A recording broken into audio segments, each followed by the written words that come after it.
Alright guys, meron akong ibibigay na idea sa inyo kung paano maglagay o maggabang ng junction box dito sa ating decking.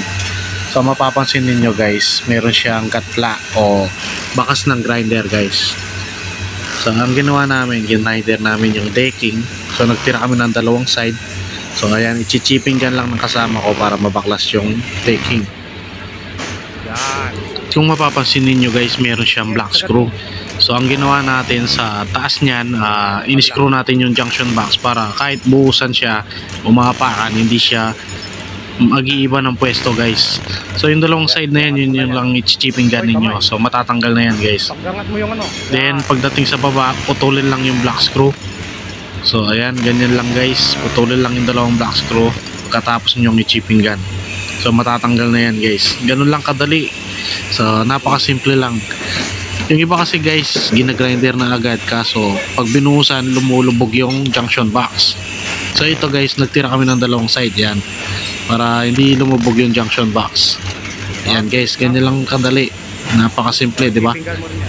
So ngayon, i-chipping gun din natin yung mga tira-tirang PVC. Yan. So ganun lang guys, napakasimple lang. Sana meron kayong natutunang idea o baka meron ng gumagawa nito guys.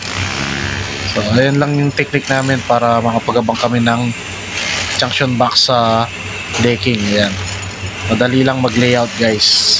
So napakahirap kung wala tayong discarding. So para sa amin, ganyan lang yung discarding namin guys. So siguro meron ng gumagawa nito. So kami ganyan lang yung style namin guys. So ayan, napakaganda guys at napakalinis. Sana meron kayong nakuha ng idea sa ating layout. Alright, ito pa yung isa guys, papakita ko sa inyo. Yan, napakasimple lang, chichiping gun lang, paulit-ulit lang yan guys.